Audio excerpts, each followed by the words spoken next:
இந்த வீடியோவில் நம்ம என்ன பார்க்க போறோம் அப்படின்னா, பிஜிடிஆர்பி நோக்குல இதுவரைக்கும் யூஜிசி நெட் திறனாய்வியல்ல கேட்ட கேள்விகளை வந்து பிஜிடிஆர்பி நோக்குல நம்ம பார்க்க போறோம். இது வந்து பாத்தீங்கன்னா 2018, 19 அதாவது பழைய பிஜிடிஆர்பி சிலபஸ். இதுல பிரிவு 9ல இலக்கிய ஆராய்ச்சி அப்படின்னு ஒரு பகுதி இருக்குது. பிரிவு 10ல இலக்கிய திறனாய்வு தேவையா, நன்மை தீமைகள் என்ன, திறனாய்வு வகைகள், உணர்ச்சி, கற்பனை, கருத்து வடிவம் அப்படின்னு இருக்குது. இந்த ரெண்டும் வந்து திறனாய்வோட ஒரு கூறு தான். பழைய பிஜிடிஆர்பியில் பிரிவு 9, பிரிவு 10ல் சின்ன சின்ன கூறா கொடுக்கப்பட்ட திறனாய்வு பகுதி வந்து இந்த பிஜிடிஆர்பி அப்டேட்டட் சிலபஸில் அலகு 8ல் திறனாய்வு அப்படின்னு ஒரு தனி யூனிட்டே வந்து கொடுத்துருக்குறாங்க. இதில் வந்து திறனாய்வு, திறனாய்வு விளக்கம், வரையறை, திறனாய்வுக்கு வந்து மேலை நாட்டு ஆய்வாளர்கள் முதல் இந்திய, தமிழ்நாட்டு ஆய்வாளர்கள் வரைக்கும் பலரும் பல வகையான வரையறைகள் கொடுத்துருக்குறாங்க. திறனாய்வோட பயன், அதோட போக்குகள், அதோட வகைகள் என்னென்ன அணுகுமுறைகள் இருக்குது அப்படின்னு ஒரு பெரிய யூனிட்டா திறனாய்வு வந்து கொடுக்கப்பட்டிருக்குது. பிஜிடிஆர்பி 2025 சிலபஸ்ல கொடுக்கப்பட்டிருக்குது. யூஜிசி நெட்டு அண்ட் டிஎன் செட்டோட சிலபஸை பார்த்தீங்கன்னா, இலக்கிய திறனாய்வு, இலக்கிய கலை, இலக்கிய திறன், இலக்கிய திறனாய்வியல், இதை பற்றின ஒரு அறிமுகம் செய்த நூல்கள். அது மேலே அவங்க கொடுத்துருந்த வரையறை அறிமுகம் தான் இதுவும். அடுத்து திறனாய்வு முறைகள், ரசனை முறை, மதிப்பீட்டு முறை, அழகியல் முறை அப்படின்னு இருக்கு. அடுத்து திறனாய்வு அணுகுமுறைகள்.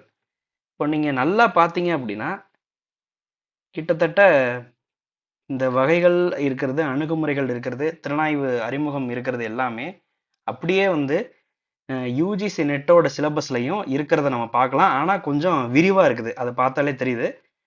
திறனாய்வு முறைகள் கொடுத்துருக்குறாங்க, கூடுதலாக இலக்கிய இயக்கங்கள் கொடுத்துருக்குறாங்க, இங்கே திறனாய்வு அணுகுமுறைகள் இருக்கு. அது இல்லாமல் இங்கே நிறையா இருக்கே அப்படின்னு குழம்ப வேண்டாம். அது என்னன்னா, கல்விப்புல ஆய்வு முறையியல் சார்ந்த இலக்கிய திறனாய்வாளர்கள், கல்விப்புல ஆய்வு முறையியல் சாரா இலக்கிய திறனாய்வாளர்கள் அப்படின்னு அவங்களோட பட்டியல் கொடுத்துருக்குறாங்க. இவங்களாம் இந்த இலக்கிய திறனாய்வாளர்கள். இவங்கள பற்றி, இவங்களோட படைப்புகள் என்ன, இவங்களோட திறனாய்வு அணுகுமுறை என்ன அப்படிங்கிறது வந்து இது கூடுதலாக இருக்குது. இது ஒன்று தான் கூடுதலாக இருக்குது. மற்றபடி எல்லாமே வந்து யூஜிசி நெட் சிலபஸ் வந்து இலக்கிய திறனாய்வு யூஜிசி நெட் சிலபஸ் வந்து பிஜிடிஆர்பிக்கு இப்போ வச்சிருக்கிற திறனாய்வோட ஒரு அதோட சுருக்கப்பட்ட வடிவம் தான் பிஜிடிஆர்பிக்கு வச்சிருக்கிறாங்க அப்படின்னு நம்ம வந்து புரிஞ்சுக்கலாம். இந்த சிலபஸை மையமாக வச்சு பிஜிடிஆர்பியில் முன்னர் கேட்கப்பட்ட கேள்விகள் வேண்டும் என்றால் கமெண்ட்ல கேளுங்க. அதை வந்து ஒரு வீடியோவாக நான் வந்து கொடுக்குறேன். இப்போ இந்த பிஜிடிஆர்பி சிலபஸும் யூஜிசி நெட் சிலபஸும் கிட்டத்தட்ட சிமிலராக இருக்கிறனால இது வரைக்கும் யூஜிசி நெட்ல 2019 இந்த புது சிலபஸ் வந்து இந்த யூஜிசி நெட்டோட சிலபஸ் வந்து 2019 இருந்து இருக்குது. 2019 இருந்து இன்று வரை கேட்கப்பட்ட ப்ரீவியஸ் இயர் கொஸ்டின்ஸை நம்ம பார்க்கறது வந்து இலக்கிய திறனாய்வு பற்றிய ஒரு அடிப்படையை தெரிஞ்சுக்கிறதுக்கு உங்களுக்கு வந்து ரொம்ப யூஸ்ஃபுல்லாக இருக்கும்னு நான் நம்புகிறேன். ஏன்னா பிஜி ஸ்டாண்டர்டில் ஒன்றிய மாநில அரசுகளால் நடத்தப்படுற இந்த தகுதி தேர்வு வந்து பிஜி ஸ்டாண்டர்டில் இருக்கிறனால அதில் இருக்கிற இந்த இலக்கிய திறனாய்வு படிக்கிறது வந்து உங்களுக்கு பிஜிடிஆர்பிக்கும் துணை புரியும். இப்போ நேரடியாக வந்து நம்ம வினாக்களுக்கு போயிடுவோம். மொத்தம் வந்து 11 கொஸ்டின் பேப்பர் இருக்கு. இதை வந்து நான் வந்து 2 பகுதியாக போயிடலாம் அப்படின்னு பார்க்குறேன். ஏன்னா காலம் கருதி அவ்வளவு நேரம் பார்க்க மாட்டாங்கங்கிறதுனால 11 வினாத்தாள்கள் இருக்கு. இன்னைக்கு 5, நாளைக்கு 6 வினாத்தாள்களை பார்த்துட்டு திறனாய்வு படிக்கிறதுக்கு அவசியம் பயனுள்ள நூல்கள்லாம் என்னென்ன அப்படின்னு ஒரு பட்டியல் வந்து நான் வீடியோவோட இறுதியில் கொடுத்துருக்குறேன். அது மட்டும் இல்லாமல் என்னென்னலாம் ஃப்ரீ சோர்ஸ் அவைலபிள் ஆன்லைனில் இருக்குது அதெல்லாம் நீங்கள் படிக்கலாம். அது எல்லாத்தையும் நீங்கள் வந்து தெரிஞ்சுக்கலாம். அதுக்காக நாளைக்கு போடுற வீடியோவையும் நீங்கள் கண்டிப்பாக பாருங்கள். ஜூன் 2019 இலக்கிய திறனாய்வு கொஸ்டின் என்டிஏ நெட்டில் கேட்டது, வரலாற்று முறை திறனாய்வு என்பது, இது வந்து தீசோ நடராசன் அவர்களோட புத்தகத்தில் நேரடியாக கேட்கப்பட்ட கேள்வி. வரலாற்று முறை திறனாய்வு என்பது இலக்கியத்தை வரலாற்று முறையில் நோக்குவது, இலக்கியத்தின் வரலாற்றை அறிவது, இலக்கியத்தை வரலாற்று மூலமாக காண்பது. ACD மூன்றும் சரியான பதில். அடுத்து, பின்னிலை நோக்கு திறனாய்வாளராக தமிழில் அறியப்படுபவர் செல்வி திருச்சந்திரன். இருத்தலியல் சிந்தனையை வளர்த்தவர்களில் முதன்மையானவர் சார்த்தர். முடிவுமுறை திறனாய்வு என்பது, இந்த கேள்வி வந்து தீசு நடராசன் அவர்களோட திறனாய்வு புத்தகத்துல நேரடியா கேட்கப்பட்ட வினா. எப்பயுமே நம்ம சொல்லுவோம் முன்முடிவோட இருக்கிறது அப்படின்னு சொல்லுவாங்க. அந்த மாதிரி முடிவு முறை திறனாய்வு அப்படின்னா என்னன்னா, தனக்குத்தானே விதிகளை வகுத்துக் கொள்வது. நான் ஒரு முடிவு எடுத்துட்டா அதுல மாறவே மாட்டேன் அப்படின்னு நம்ம சொல்லுவோம் இல்லையா? அந்த மாதிரி தனக்குத்தானே விதிமுறைகளை வகுத்துக் கொள்வது, தனக்குத்தானே அளவுகோல்களை வகுத்துக் கொள்வது, ஒரே அளவுகோலை ஒன்றுக்கு மேற்பட்ட இலக்கியத்தில் பொருத்துதல். இது மூணும் வந்து முடிவுமுறை திறனாய்வு அப்படின்னு சொல்றாங்க. திறனாய்வோட வகைகள், அது ஒவ்வொரு வகைக்கும் ஒரு எக்ஸாம்பிள்லாம் இருக்கு. அதை வந்து நம்ம அடுத்தடுத்த வகுப்புகளில் கண்டிப்பா பார்க்கலாம். அடுத்து கருத்தாக்கங்களும் கோட்பாட்டாளர்களும். இதுக்கான பதில் அதிகாரம் வந்து ஃபூக்கோ, கூட்டு நனவிலி யூங், கட்டுடைத்தல் தெரிதா, தொன்மம் நார்த்ராப் ரை. உணர்ச்சி பெருக்கின் வெளிப்பாடாக இலக்கியத்தை காணும் திறனாய்வு வெளிப்பாட்டியல். திறனாய்வு கோட்பாட்டிற்கு மதிப்பீட்டு திறனாய்வு தூண் போல் விளங்குகிறது என்றவர் ஐஏ ரிச்சர்ட்ஸ். இது வந்து திறனாய்வு கலை தீசோ நடராசன் புத்தகத்துல 28வது பக்கத்திலேயே இருக்குது. புனைவியல் வாதத்திற்கு வித்திட்ட தத்துவவாதி இம்மானுவேல் காண்ட். இதுவும் வந்து இசங்கள் 1000 அப்படின்னு எம்ஜி சுரேஷ் எழுதின புத்தகத்துல இருக்குது.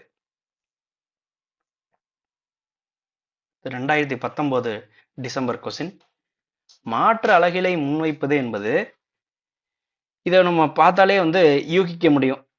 ஏன் அப்படின்னா, நாட்டார் இலக்கியமும் வட்டார இலக்கியமும் உள்ளதை உள்ளவாறு அப்படியே ஆவணப்படுத்துறத மட்டும் ஆல்ரெடி இருக்கிறத செஞ்சுட்டு வந்துச்சு.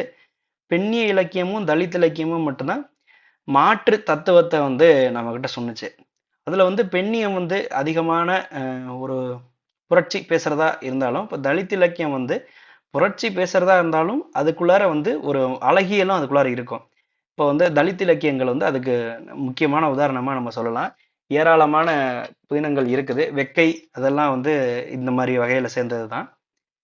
அடுத்து திறனாய்வு என்பது கலை பற்றிய ஓர் அறிவியல் என்று குறிப்பிடும் அணுகுமுறை எது? கலை பற்றிய ஓர் அறிவியல் அப்படின்னு திறனாய்வை சொல்றது வந்து மார்க்சிய திறனாய்வு தான் அப்படி சொல்லுது. இது வந்து தீசு நடராசன் புக்குல பக்கம் 176 இருக்குது. டைரக்டாவே கேட்டிருக்கிறாங்க. அப்படியே சங்க இலக்கிய பாடல்கள் வாய்மொழி பண்பை பெற்றவை என்பதற்கு கைலாசபதி தரும் காரணங்கள். சங்க இலக்கிய பாடல்கள் எல்லாமே வந்து வாய்மொழி மரபு அப்படின்னு ஏற்கனவே ஒரு கருத்து இருக்கு. அதுக்கு வந்து கைலாசபதி என்னென்ன காரணங்கள்லாம் சொல்றாரு அப்படின்னா, அவை வந்து வாசிக்கிறதுக்கு அப்படியே அப்படியே பாடிடலாம், ஈஸியா இருக்கும். அந்த மாதிரி வாய்ப்பாடுகளா இருக்கும், எதுகை மோனையோட இருக்கும். அடுத்து அடிக்கருத்துகள் மீண்டும் மீண்டும் இடம்பெறுதல். இப்போ அறம்னா இருக்குன்னா அறத்தை வந்து மீண்டும் மீண்டும் வலியுறுத்தி கொண்டே இருக்கும். அதோட அடிக்கருத்து வந்து எப்போதும் மாறாது. அதுல ஒரு பாணர் மரபு வந்து அமைஞ்சிருக்கும். அப்போ ஏசிடி இதுதான் வந்து சரியான பதில். உருவமே முதன்மையானது என்ற கருத்தை அடிப்படையாக கொண்ட திறனாய்வு முறை எது? ரசனை முறை. ரசனை முறையில வந்து உருவம் தான் பிரதானம், உள்ளடக்கம் வந்து தேவையில்லை அப்படின்னு சொல்லுவாங்க. இது வந்து தீசு நடராசனோட புத்தகத்துல நேரடியா கேட்கப்பட்ட வினாதான். அடுத்து ஒரு பணுவல் என்பது, பணுவல் அதாவது ஒரு படைப்பின் பிரதின்னு இருக்கு இல்லையா? ஒரு பணுவல் என்பது எல்லையற்ற அடித்தளம் கொண்டது, அர்த்தத்தளம் கொண்டது, எண்ணற்ற பணுவல்களை உற்பத்தி செய்யும், பன்முக வாசிப்புக்கு இடம் தரும். ஸோ ஏசிடி தான் சரியான பதில். அடுத்து நிரல்படுத்துக. சமுதாயவியல் திறனாய்வில் சமுதாய சித்தரிப்பின் வரிசை முறை. இதுல வந்து சரியான பதில் வந்து பிடிசிஏ. சமுதாய நிறுவனங்கள் முதல்ல, சமுதாய உறவுகள் 2, சமுதாய நிலைப்பாடுகள் 3, சமுதாய பிரிவுகள் 4. இதுவும் வந்து தீசு நடராசனோட புக்ல இருந்து நேரடியா கேட்கப்பட்டிருக்கிற வினா. வீடியோவோட இறுதியில வந்து நீங்க என்னென்ன பாட புத்தகங்களை படிக்கணும் அப்படிங்கிற பட்டியல் வந்து நான் கொடுத்துருக்கேன். அதையும் பாருங்க. பின் காலனியம் முதன்மைப்படுத்திய பொருண்மைகள் என்னென்ன? மாற்று வரலாற்றை கட்டமைத்தல், ஆங்கில மொழியை கையாளுதல், சுயத்தை நிலைநாட்டுதல், தேசத்தை மறு ஆக்கம் செய்தல். இந்த 4மே சரிதான். ஸோ ஆப்ஷன் 4 தான் இதுக்கான சரியான பதில். குறிப்பிட்ட கால சூழமைவு மீண்டும் நிகழ்வதில்லை என கருதும் அணுகுமுறை யாது? வரலாற்றியல் அணுகுமுறை. இது வந்து தீசு நடராசன் புக்ல டைரக்டா கேட்டிருக்கிறாங்க. அடுத்து பொறுத்துக. ஒரு பக்கம் அறிஞர்களும் மறுபக்கம் அவர்களுடைய கோட்பாடுகளும் கொடுக்கப்பட்டிருக்கிறது. இந்த தெரிதா வந்து கட்டவிழ்ப்பு கோட்பாடு, ரோலின் பார்த் வாசிப்பு கோட்பாடு, பெர்டினன் டிசரூர் வந்து குறியியல் கோட்பாடு, மிஷல் பூகோ அதிகார கோட்பாடு. அடுத்து ஜூன் 2020 கொஸ்டின். சுருங்கிய உவமை என ஆசா ஞான சம்பந்தன் எதை குறிப்பிடுகிறார்? உருவகத்தை குறிப்பிடுகிறார். உருவகத்தின் சுருக்கமான வடிவம் தான் சுருங்கிய உவமை அப்படின்னு ஆசா ஞான சம்பந்தம் சொல்றாரு. ஐஏ ரிச்சர்ட்ஸ் சுட்டும் திறனாய்வு கொள்கையின் 2 தூண்கள் மதிப்பு, உணர்த்துதல். இது ரெண்டும் திறனாய்வு கலையோட அடிப்படை தூண்கள் அப்படின்னு சொல்றாரு. மதிப்பீட்டு முறை திறனாய்வு பற்றிய டெஃபனிஷன்ல இதை கொடுக்கறதுக்காரு. இதுவும் தீசு நடராசன் புக்ல தான் இருக்குது. முத்துசிவனின் திறனாய்வு நூல்கள் வந்து அசலும் நகலும், கவிதையும் வாழ்க்கையும், அசோகவனம். பிசிடி தான் சரியான பதில். கொள்கையாக தொடங்கி வாழ்க்கை முறையாக மாறி கலை இலக்கிய கொள்கையாக வளர்ந்து நிற்பது சர்ரியலிசம் அப்படின்னு சொல்றாங்க. சர்ரியலிசம்னா மிகை யதார்த்தவியல், அதுதான் சர்ரியலிசம். ஒரு வழக்காற்றின் மிக பழைய வடிவத்தினை கண்டறியும் கோட்பாடு. ஒரு வழக்காற்றின் மிக பழைய வடிவத்தை கண்டறியும் கோட்பாடு வரலாற்று நிலவியல் கோட்பாடு. உடன்பாட்டு மதிப்புகள் எதெல்லாம் வந்து உடன்பாட்டு மதிப்புகள் அப்படின்னா காதல், பக்தி, பாசம். காதல், பக்தி, பாசம் மூன்றும் வந்து உடன்பாட்டு மதிப்புகள். இது வந்து சமுதாயவியல் திறனாய்வுங்கிற ஒரு டாபிக்ல திறனாய்வு கலை புக்ல தான் இருக்கு. பேஜ் நம்பரும் கொடுத்துருக்கேன். அடுத்து அழகியலின் அடிப்படை. இது வந்து ரசனை முறை திறனாய்வின் அடிப்படை அப்படின்னு கேட்கலாம் கேள்வி. இதுக்கு என்ன பதில் அப்படின்னா உள்ளதை உள்ளவாறு சொல்லும், உள்ளதை உள்ளவாறு ஏற்றுக்கொள்ளும், உருவ உள்ளடக்க பிணைப்பு விளக்கப்படுவது. இதுதான் வந்து அழகியலின் அடிப்படை. அடுத்து பொறுத்துக. ரசனை முறை திறனாய்வு VRM செட்டியார். பகுப்பு முறை திறனாய்வு சாலை இளந்திரையன்.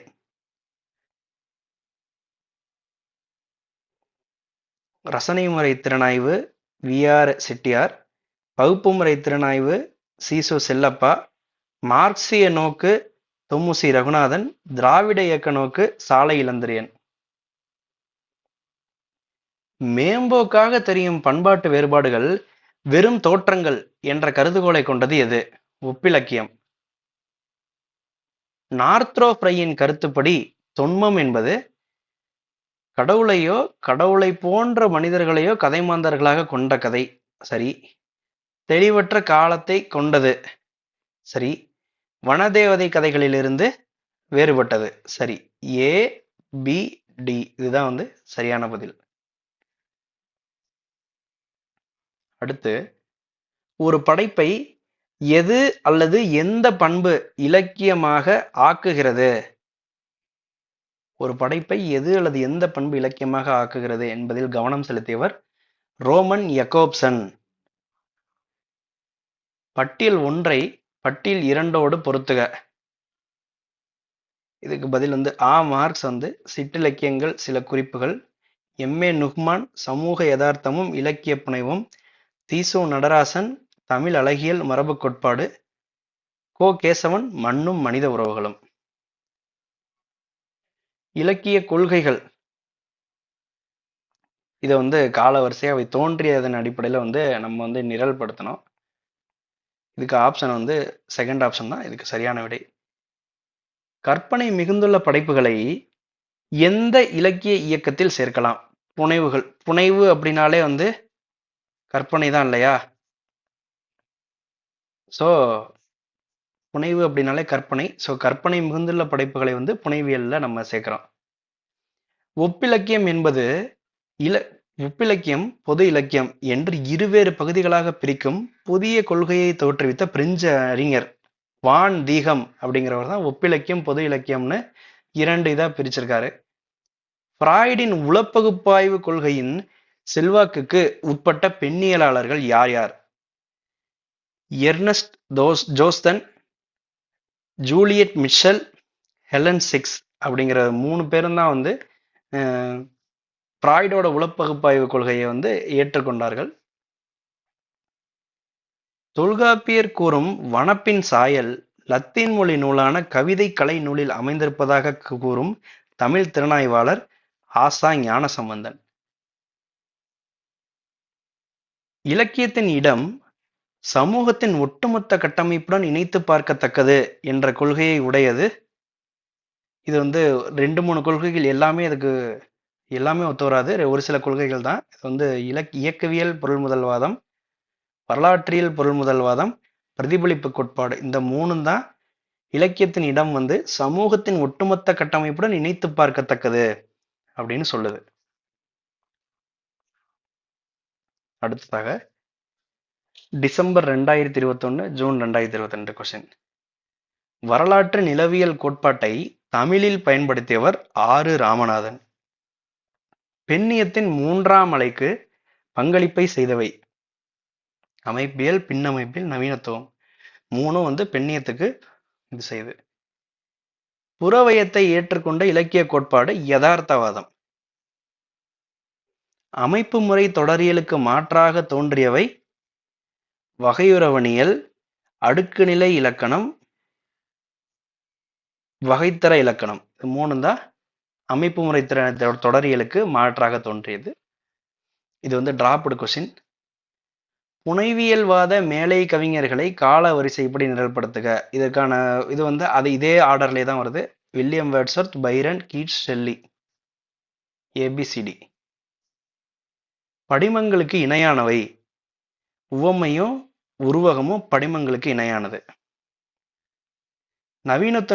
நவீனத்துவத்தை வெளிப்படுத்திய திறனாய்வு முறைமை பகுப்பு முறை திறனாய்வு தான் வந்து நவீனத்துவத்தை வெளிப்படுத்தியது. பட்டியல் 1ஐ பட்டியல் 2ஓடு பொருத்துக. டெரி ஈகிள்டன் மார்க்சிய அமைப்பியல் திறனாய்வாளர். லாக் தெரிதா சிதைவாக்க கோட்பாட்டாளர். லான் லக்கான் உளப்பகுப்பாய்வு அறிஞர். ஃபூகோ பின்னமைப்பியல் அதிகார கட்டமைப்பு. அமைப்பியல் என்னும் திறனாய்வு அணுகுமுறை கிளாட் லெவிட்ராஸால் முதலில் பயன்படுத்தப்பட்டது. முதலில் பிரெஞ்சு அமைப்பியல்வாதம் என அழைக்கப்பட்டது. பின்பு தோதரோ பார்த் போன்றோரால் இலக்கிய ஆய்வுக்கு நன்கு பயன்படுத்தப்பட்டது. ஸோ ABD இதுதான் வந்து சரியான பதில்.